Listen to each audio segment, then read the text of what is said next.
Hola a todos amigos, ¿qué tal? ¿Cómo estáis? Y bienvenidos a un nuevo consultorio aquí en La Manzana Mordida. Ya sabéis, ese espacio que hacemos cada 5 semanas y en el que, bueno, yo siempre os invito a que dejéis preguntas para así recopilar las mejores y responderlas en el siguiente. Así que ya podéis dejar vuestras preguntas para la próxima edición de esta sección. De entrada ya os digo que hemos escogido 10 preguntas para este vídeo que nos hicisteis en el vídeo anterior, así que sin más dilación vamos a responderlas y, bueno, a pasar un rato divertido. Venga, vamos allá. Alomejo61 dice: Buenas, Fer. Siempre he escuchado hablar bien de Apple TV, pero no termino de entender cuáles son las diferencias de uso con respecto a una Smart TV. Gracias. Pues gracias a ti. A ver, la principal diferencia entre un Apple TV y una Smart TV principalmente reside en la experiencia de usuario y en el ecosistema, ¿vale? Al final, el Apple TV está diseñado para integrarse perfectamente con otros dispositivos de Apple. Es decir, que si tienes un iPhone, un iPad o un Mac, pues obviamente vas a poder utilizar funciones como AirPlay para compartir contenido o también para duplicar la pantalla. También vas a poder utilizarlo como centro para controlar accesorios del hogar, utilizando por ejemplo Siri, o también vas a poder disfrutar de ciertos servicios de Apple, ¿no? Ya sea Apple Arcade, aunque bueno, no es muy popular, o Fitness Plus, que hay gente que hace deporte viendo la tele. Entonces, esto es una de las principales diferencias que podrías encontrar. Luego también el Apple TV permite que una Smart TV que quizás no sea más avanzada se note mucho más fluida, más que nada porque cuenta con un sistema operativo tvOS que funciona a las mil maravillas. Luego también te permite poder disfrutar de muchas más aplicaciones que a lo mejor las que te incluye tu propia Smart TV, que suelen ser normalmente apps básicas de streaming, y por tanto pues la experiencia en su conjunto te permite ir un poquito más allá. Pero vamos, más o menos en eso radican las diferencias. Además, por supuesto, de las tecnologías de imagen que te permite que muchas producciones de las principales plataformas se vean mejor reproduciéndose desde el propio Apple TV que desde la aplicación que viene instalada o preinstalada en tu Smart TV. Rubén Roy 3328 dice: Fer, ¿la pantalla de 120 Hz se notaría para ver vídeos en YouTube o películas? No suelo jugar a videojuegos, pero estoy dudando entre el iPhone 16 Pro y el 16 básico porque nunca tuve un Pro. Pero quiero saber si puedo sacarle rentabilidad a la pantalla o, por si lo contrario, sería un gasto de dinero por mi parte. Postdata, fotografía es solo hacer cuando voy de viaje, no me dedico a ello. Muy buenas. A ver, para ver vídeos en YouTube o películas, te digo que la pantalla de 120 Hz no se aprovecha al máximo porque, bueno, la mayoría de contenidos no están grabados a esa tasa de refresco. Donde sí notarías la diferencia es en la fluidez al navegar por el sistema, en redes sociales o cuando te deslices por aplicaciones que tengan el típico scroll. Ahora bien, si no eres un gamer o no necesitas esa suavidad extra, pues sí, el iPhone 16 básico puede ser suficiente y más rentable. También te digo que, claro, tú mencionas que no usas mucho la cámara, pero hay que mencionar que obviamente el modelo Pro te permite tener un plus en cuanto a número de cámaras y también en cuanto a calidad de tus fotos para cuando salgas de viaje. Pero bueno, como digo, todo depende de cuánto quieras invertir y de tus prioridades. K2 Sabiorgio dice: Fernando, excelente vídeo, es mi sección favorita. Tengo una pregunta de algo que en ningún lado mencionan. ¿Cuántos Apple Watch puedo tener sincronizados a mi iPhone? Y si no ocupo a diario mi Apple Watch, ¿es mejor mantenerlo encendido o apagado? Muchísimas gracias por tu comentario. A ver, sí, puedes tener varios Apple Watch sincronizados a tu iPhone. Apple no ha dicho que exista un límite, pero solo puedes usar uno a la vez, ¿vale? Luego desde la app del Watch pues tú puedes ir cambiando entre ellos de una forma muy sencilla. En cuanto a si es mejor mantenerlo encendido o apagarlo si no lo usas a diario, a ver, depende de cuánto tiempo planeas dejarlo sin uso, ¿no? A ver, lo ideal sería dejarlo en modo de ahorro de energía o simplemente encendido, ya que, bueno, el hecho de encender y apagar constantemente pues puede gastar un poco más la batería a largo plazo. Ahora, si lo que vas a hacer es dejar el Apple Watch en un cajón durante varios días o semanas, pues sí, aquí yo te recomiendo hacer una pequeña carga para no dejarla completamente vacía y en ese caso luego apagar el reloj, como digo, para no dañar la batería ni tampoco estar gastando en segundo plano batería innecesaria. Javicop10 dice: Hola Fer, gracias por sus vídeos y estas instancias de conocer de primera mano el criterio de especialistas como ustedes. Mi pregunta es, teniendo en cuenta precios similares, ¿iPhone 15 Pro Max o iPhone 16? Pues a ver, Javi, si los precios son similares, yo aquí te aconsejaría el iPhone 15 Pro Max. Más que nada porque en su conjunto ofrece más por lo que cuesta, ¿no? Al final tienes la pantalla ProMotion de 120 Hz que el iPhone 16 a día de hoy no tiene, lo cual pues se nota, ya te digo yo que se nota. Luego el sistema de cámaras obviamente es superior, tenemos una cámara teleobjetivo de 5 aumentos que en este caso el iPhone 16 no tiene. Luego el chasis tiene un material más premium, ya sabéis que el iPhone 15 Pro Max tiene aleación de titanio. Luego la batería también es considerablemente mejor. Entiendo que estás comparando con el iPhone 16 normal, porque es el que has dicho en tu pregunta. Yo, por tanto, me he ido a la tabla comparativa de Apple y ya te digo ahí que la diferencia es abismal. Es de 7 horas de diferencia entre el Pro Max, el 15, y el iPhone 16. Y luego también, pues porque a largo plazo siempre mantiene mejor el valor de reventa el modelo Pro que el modelo estándar. Así que, así, de forma muy resumida, estas serían las razones por las que me inclinaría por el modelo Pro. Raji85 dice: hola Fer, ¿al final cambiaste el 16 Pro Max por el 16 Pro normal? Me pareció escuchar que tenías un Pro normal. Si es el caso, ¿cuál es el motivo del cambio? Un saludo. Hola Raji, pues sí, decidí cambiar del Pro Max al Pro normal, pues porque me aburría de estar usando siempre el mismo modelo grande. El otro día hice un vídeo, además, que os recomiendo ver si no lo visteis, en el que hablaba precisamente ya de mis 6 semanas prácticamente ya usando este dispositivo como equipo principal y comentaba un poquito esto, ¿no? Que al final, viendo que este año las diferencias entre el 15 Pro Max y el 16 Pro Max han sido tan escasas, pues ya que Apple no me ha dado esas novedades, pues quise forzarme yo a cambiar de tamaño para así tener la sensación de probar algo nuevo, ¿no? Además, lo bueno es que justo este año Apple ha mejorado mucho las baterías en los iPhone y el 16 Pro me dura más o menos lo mismo, incluso un poquito más que mi iPhone 15 Pro Max. Así que, bueno, con el cambio pues no he perdido autonomía, que era uno de los principales miedos que tenía. Así que, pues esto hace que incluso mi decisión se haya reforzado y esté bastante contento. Por cierto, Fernando, ¿estás preparado? Porque ojo al comentario que te hace Pablo Molina 2207. Ya se podría ir pensando en un nuevo nombre del canal. Por ejemplo, La Manzana Podrida o La Manzana Perdida. Hace unos 3 años que hasta las miniaturas denotan la excepción. Admiro la capacidad de este equipo, que hace un trabajo impecable para poder seguir haciendo vídeos sobre una marca que hace años abandonó la innovación, la creatividad y a sus propios consumidores. Y ojo, yo soy uno de ellos. Gracias por la sinceridad. Papá Steve, se te extraña. Papá Steve, sí señor. Bueno, a ver, lo primero, gracias por tu comentario y debo decir que entiendo la crítica, ¿eh?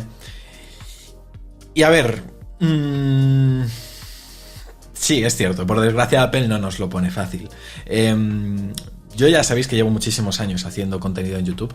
Pues yo creo que soy de los canales de tecnología en español más veteranos que os vais a encontrar en YouTube. Cuando yo empecé había, que ahora mismo sigan, pues está Topes de Gama, que en su época era Android for All, Marciano, y Senacode. No había muchos. Y ya te digo, cada vez van quedando menos. Y en nuestro caso, joder, se ha hecho difícil, ¿no? Aguantar tantos años, porque al final sí, yo reconozco que hace años era mucho más sencillo crear contenidos para el canal, porque prácticamente cualquier cosa que subiéramos funcionaba. Y ahora tenemos que ser mucho más selectivos, pensar en títulos más llamativos y rompernos mucho más la cabeza. Y es que, a ver... somos conscientes, porque lo vivimos, ¿no? En el día a día, de que el interés por Apple ha disminuido considerablemente.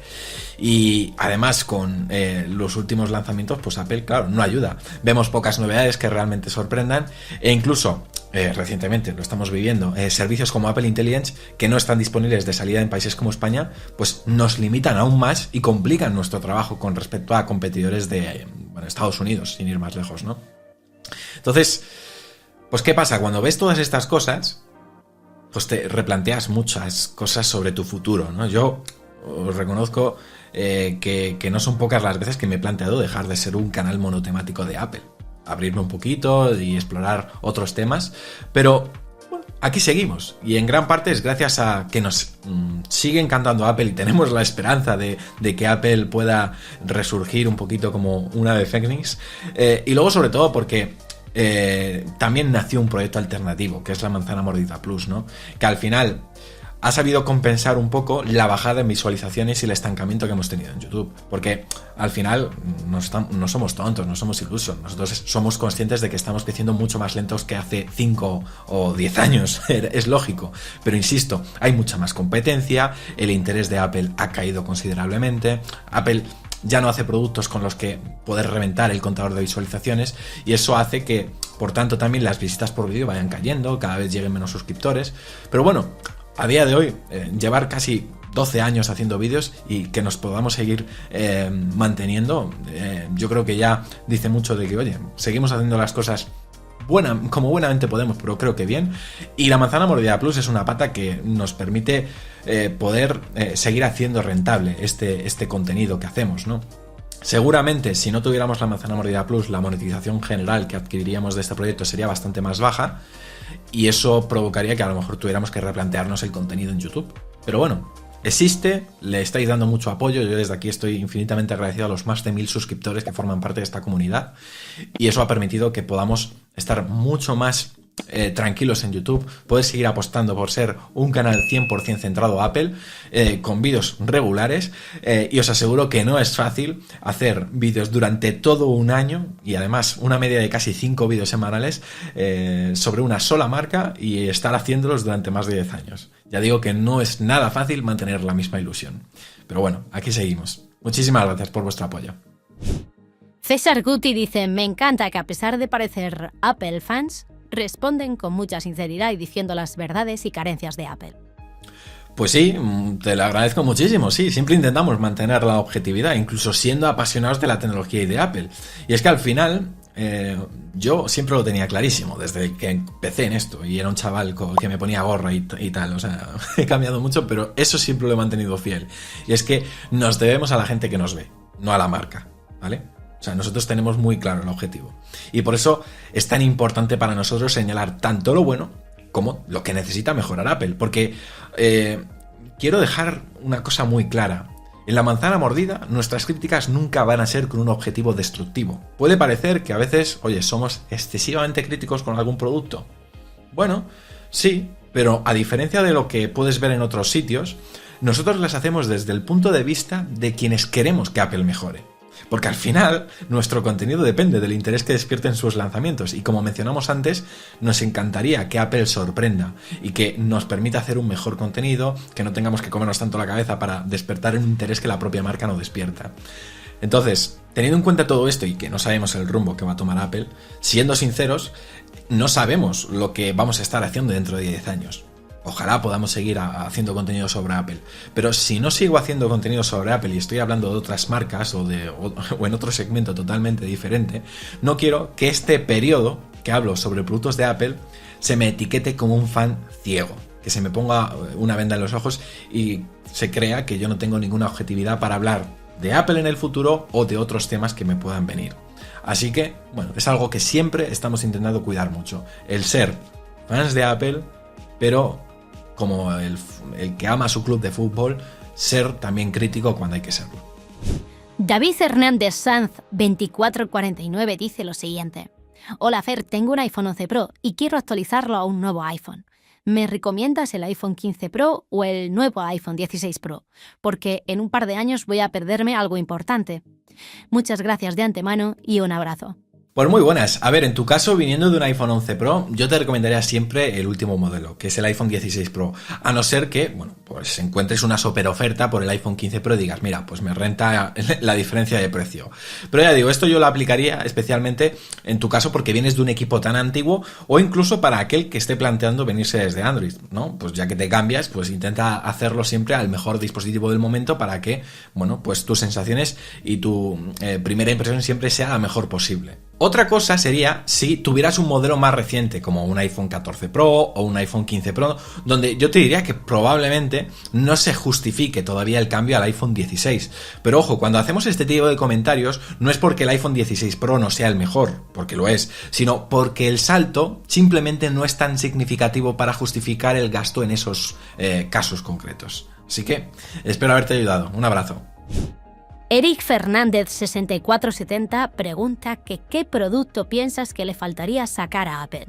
Ojo, pues muy buena pregunta. Creo que hay varios productos interesantes que Apple podría explorar. Uno de ellos sería unas gafas de realidad aumentada que vayan más allá del Vision Pro. Ya sabéis, unas gafas que puedas sacar a la calle, que tengan una cierta autonomía y, ya digo, en un formato pues más compacto y accesible para el día a día. También diría que un producto que ya se está empezando a rumorear, pero que ojalá llegue pronto, que es un robot para el hogar que vaya contigo cuando le llames y que pues te permita, por ejemplo, controlar accesorios de casa, te permita hacer videollamadas y que, por ejemplo, tenga una cámara integrada, de ahí que puedas hacer esas videollamadas, y te sirva también, pues por ejemplo, para vigilar la casa desde el iPhone cuando estás fuera. No sé, algo así. Y luego, por último, y que, bueno, seguramente esto es algo que muchos fans de los videojuegos desean, como yo, que yo me considero un fan de los videojuegos, me gustaría un Apple TV o una evolución de este que permita poder... Y fíjate, esto ya es solo a nivel de software, no necesitan realmente un hardware espectacular, que permitan la compatibilidad con plataformas de juego en la nube. ¿Por qué la App Store del Apple TV no soporta la nube de Xbox, ¿no? El Game Pass de Xbox, ¿no? Joder, sería ideal, porque un Apple TV conectado por Ethernet, conectado a la nube de Xbox, ya que tienes compatibilidad con los mandos, te permitiría poder convertir el Apple TV ya no solo en un centro de entretenimiento de streaming, multimedia, sino también de videojuegos. En fin, tampoco estoy pidiendo tanto. Rubén Pérez 3082 dice: hola a todos los de la manzana mordida. ¿Qué Apple Watch recomendarías para alguien que está empezando en estos relojes? Pues muy buenas. A ver, si estás empezando, mi recomendación sería el Apple Watch SE, porque al final es el más económico y te ofrece todas las funciones esenciales que mucha gente pues usaría pues después de sus entrenamientos o en el día a día. Vas a tener notificaciones cuando te escriba gente, vas a tener seguimiento de tu actividad física con la app de entreno, te va a monitorizar el sueño y, como digo, el precio está bastante contenido. Ya digo, yo creo que es perfecto para esos usuarios que quieren familiarizarse, digamos, en el mundo de los Apple Watch sin gastar demasiado. Y luego ya, pues a lo mejor en el futuro, pues sí me compro la versión más avanzada que, bueno, ahora mismo en este momento es el Apple Watch Series 10, ¿no? Pero sí que te doy un consejo, y es que si te decides por el Apple Watch SE, te esperes un poquito, porque se va a renovar de forma inminente, previsiblemente en la primera mitad de 2025, y se espera que tenga un diseño nuevo con, bueno, pues una gama de colores más refrescante. Así que, en fin, si tienes un poquito de paciencia, espera. Y ya estaría, amigos. Espero que estas preguntas os hayan gustado y, por supuesto, os animo a que me dejéis más comentarios para el próximo espacio que haremos, pues ya seguramente a mediados de diciembre. Por mi parte, nada más. Si os ha gustado, un like, suscribiros y nos vemos en próximos vídeos, porque ya sabéis, somos La Manzana Mordida y prometemos hacerlo. ¡Chao!